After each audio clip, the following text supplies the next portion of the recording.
The heartbreaking thing for the human, for the separate self, is the imagining of something better than what's happening.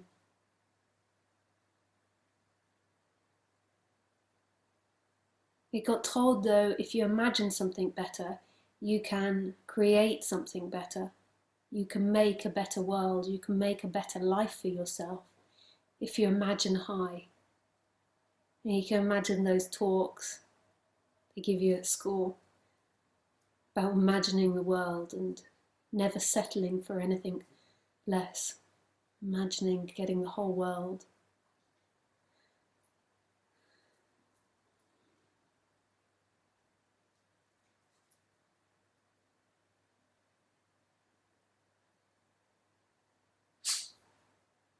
We're taught that the imagination of ourself and other and the world, and the imagination of time, is more important than what's actually happening.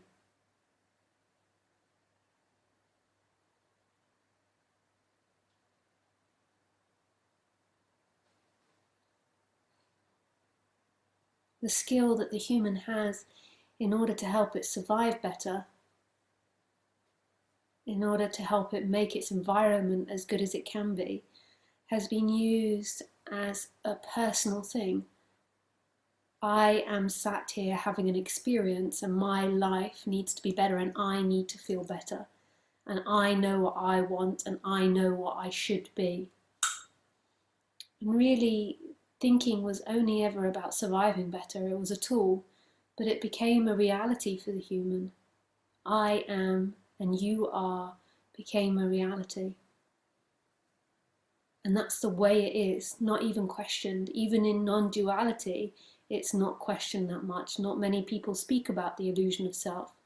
Most people speak and say you are consciousness or you are oneness, and most speakers don't talk about the negative. Actually, you're not a thing, you're not anything, and yet everything simultaneously. Not one thing, yet everything.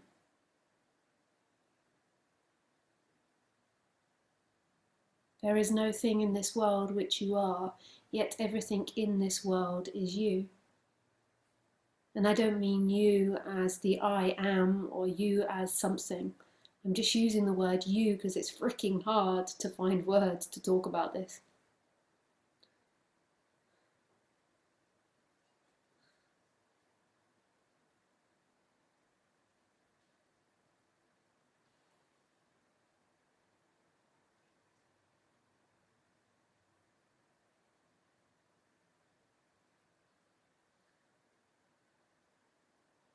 This is the most beautiful subject there is, but not for a person, not for the human.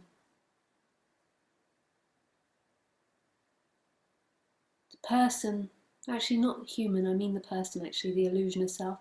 The illusion of self is all about time and getting in time and being something in time. So who is this the most beautiful subject to? This is where it begins to get a bit blurry and unanswerable.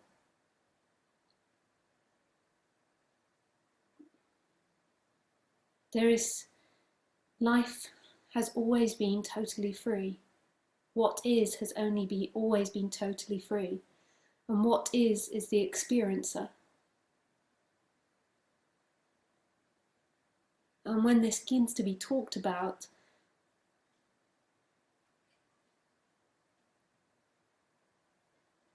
what is knows this, but not as any personal thing, not as a human thing. Because it begins to be talked about, it's like the boundaries of the separate self begin to fall, and then there's the merging back into everything, which is and always has been total love.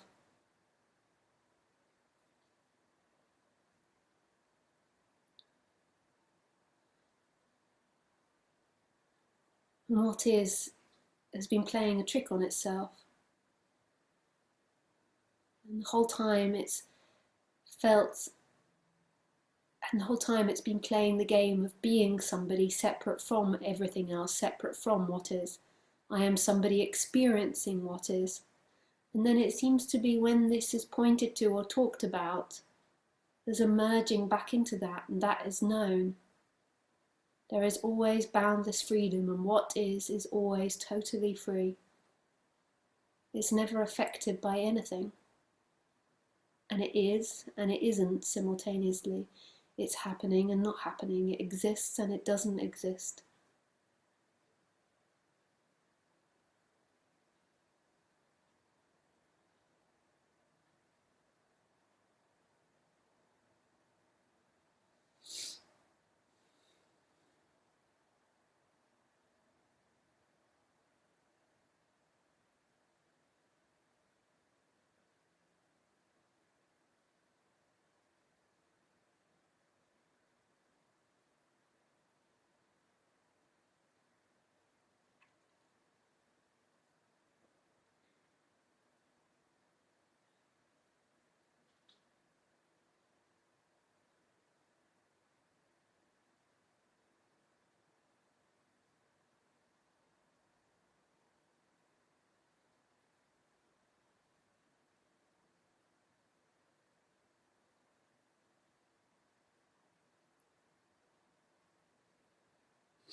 I think that's the end of the introduction now. I think it was short but sweet.